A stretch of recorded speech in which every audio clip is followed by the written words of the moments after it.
Sabay-sabay natin alamin ang mga kaganapan na nangyayari sa ating bansa.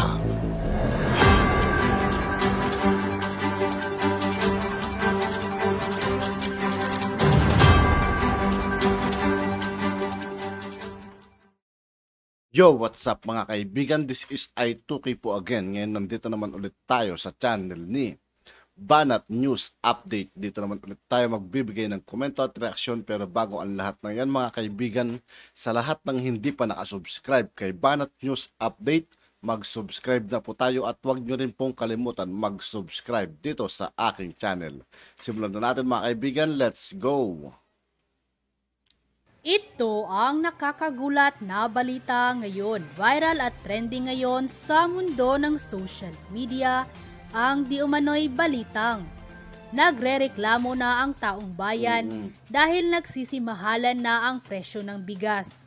Nagrereklamo na ang taong bayan dahil nagsimahalan na yung presyo ng bigas. Bakit nga ba hindi nakakapag-ani ngayon ang iba nating magsasaka? Irigasyon. Why? Kinurakot yung pera para sana pangpatayo sa mga irigasyon. At ito ang nakakagulat mga ka-updates. Ayon kay Senator Raffy Tulfo, halos 500 proyekto ay mga bulok at substandard na hindi pinagkikinabangan ng mga taong bayan. Almost 500 na mga proyekto ay ganito. At bakit nga ba na-high blood na naman ngayon si Senator Raffy Tulfo? Ito po yung nakaka-high blood, Mr. Chair. Sisingil kayo ng 119 million para sa isang proyekto na hindi nyo naman ginawa. Gumawa kayo ng konti lang and then inabandona nyo and yet sisingil kayo ulit para sa maintenance na isang proyekto na hindi nyo tinapos. Pinapaikot lang ba tayo ng mga taga-National Irrigation Administration o NIA? Ano sir, wag nyo po kami paikutin. Sabihin kasi pag sinabi mong sure ka, then paparedy ko ng kulungan doon sa baba para pakulong kita. Ito ang mainit na balitang pinuputakti ngayon ng samut-saring hinaing at komento sa mundo ng social media.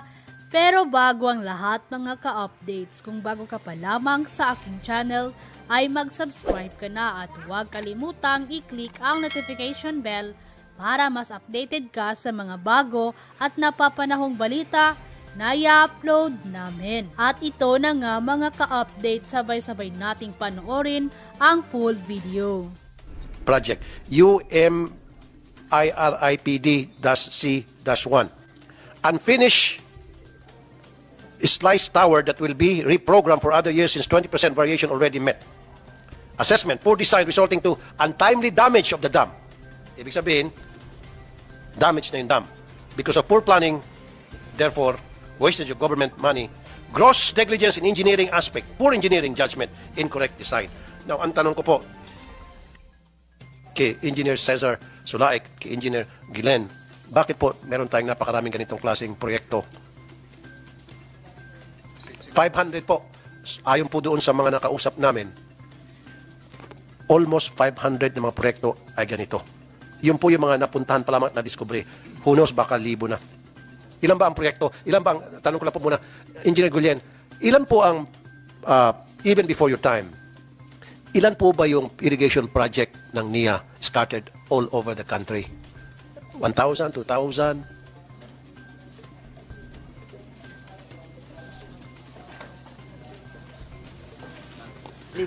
Mr. Chair, meron kayong listahan? Meron po kaming listahan, sir. I-provide po namin. Yes.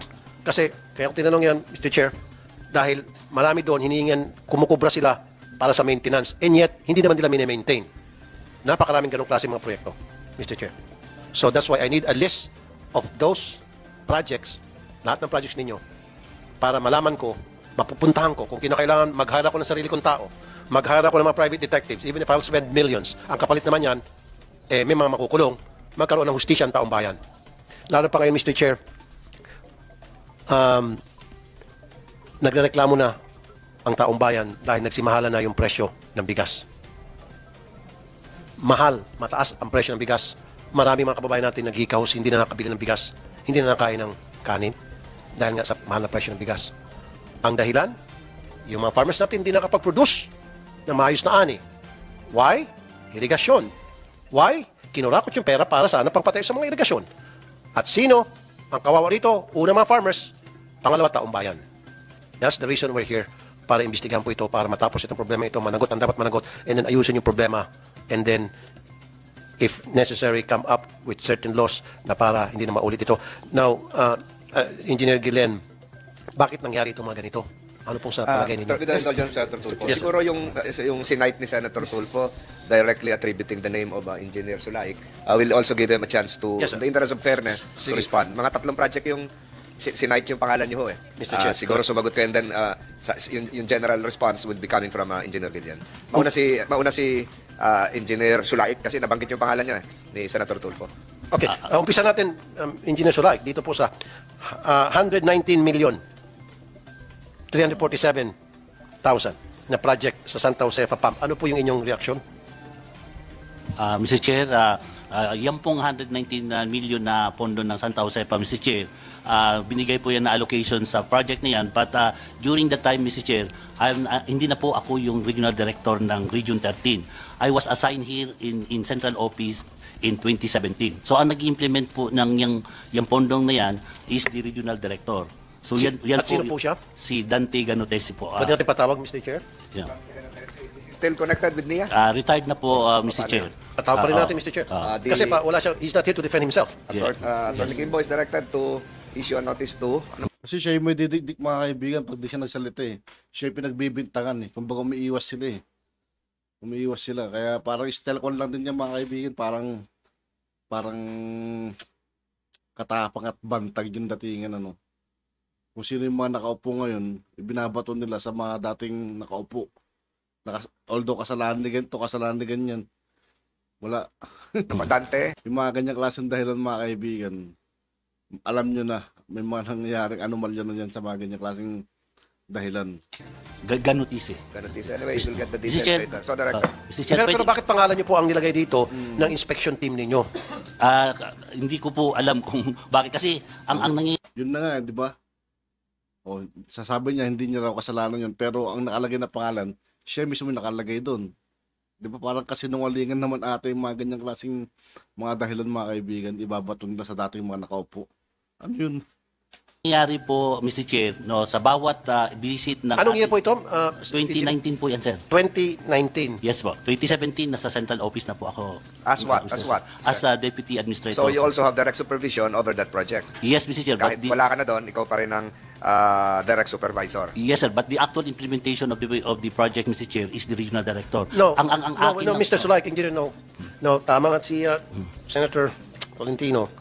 You still have direct supervision over your project manager for this particular project. Tama? Yes. Kaya nga nilagay ang pangalan mo dahil meron ka pa ring say sa proyektong ito. Because of you, na-release yung 119 million pesos na pondo na questionable. Sinasabi nga dito ng inspection team ninyo. Hindi naman torpe o tanga o stupido itong inyong inspection team na ilalagay ang pangalan mo kung talaga wala ka ng kinalaman dito. Gusto ko lang pong ipaliwanag sa inyo yung Santa Josepa Irrigation Project, pump irrigation project. Ito pong Santa Josepa Irrigation Project, Mr. Chair, Senator Tulfo, ito po ay kinonstruct during the time of the late... No, sir. So, no, sir. ang- No, ang- sir. Huwag niyo po kami paikutin. Hindi. No, sir. Inamin mo na kanina kay Senator Tolentino, kay Mr. Chair, na you have direct supervision over the construction of this project. May direct supervision ka doon sa project manager. Tama? So, bilang direct supervisor, kung in the name of command responsibility, may pananagutan ka. Mr. Chair, hindi po ako ang direct nag-i-implement ng yung project na yan. Ako po ay dito lang po na nag-i-evaluate ng accomplishment ng mga natapos ng mga regional director. Hindi po ako involved during the time of the implementation, Mr. Chair. Kaya nga, Mr. Chair, patatawag natin. Hindi raw siya involved, mga kaibigan, pero andun yung pangalan niya. At siya raw yung dahilan kung bakit na-release yung perang yun. Tapos sabihin niya wala raw siyang kinalaman dun. Yung tinuturo niyang tao, yung Dante, na sinasabi niya, yun ang may kinalaman at naghugas kamay at nagpo-Poncio Pilato, itong si Engineer Sulaik. Kasi nga, Mr. Chair, masakit ito para sa taong bayan. Gumawa kayo ng proyekto ng bulok.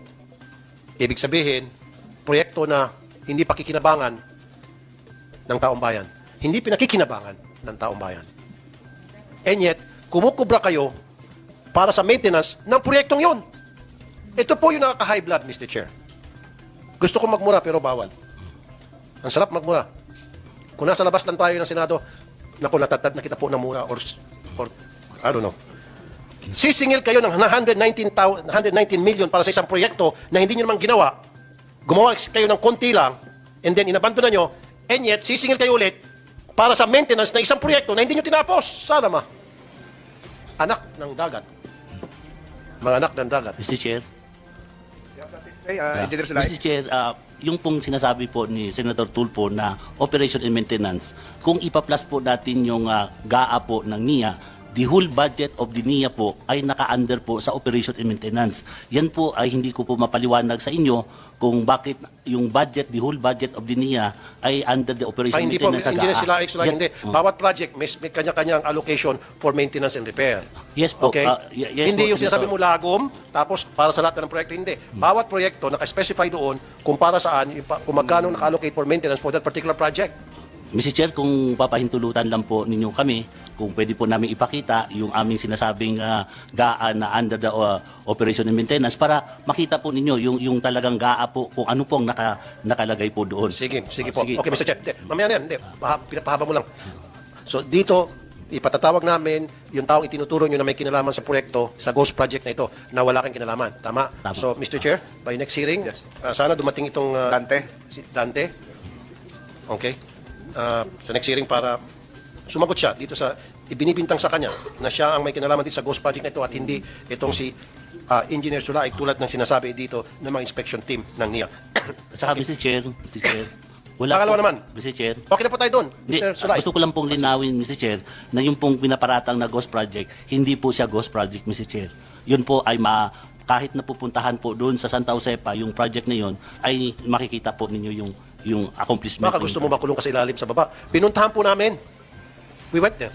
Hindi, ang sinasabi ko lang po... O, babaguhin mo na. Siguraduhin mo kasi kung hindi, ipapakontem kita para makulong ka sa baba. sinasabi ko lang din po yung aking nalalaman, Mr. Sa Chair. iyong nalalaman. Opo. So, hindi ka sure. Hindi kasi... Baka mo sabihin, kasi pag sinabi mo sure ka, then, paparedy ko ng kulungan doon sa baba para pakulong kita. Cite you in contempt. Because we went there. Sigurado ka o hindi ka sigurado? Sigurado po akong meron pong ginawa po yung... Hindi, sigurado ka na tapos na ito? Yes po, as per program po. As per program. But you weren't there. But we went there. Hindi tapos. Saan po yan, Senator Tulfo? Santa Josepa. Santa Josefa. So, Grabe magtanong si Senator Rafi Tulfo, mga kaibigan. Ganyan lang yun. Ang mga dapat na nauupo talaga sa Senado. Di ba? Nahalungkat yung mga dapat malungkat. Ang galing. At yun nga po mga kaibigan, dito po nagtatapos ang ating reaction video. Muli ako po si I2K ng Sundalo ng Dunggalo at 811. Maraming salamat sa patuloy na pagsuporta. Yeah. Peace out.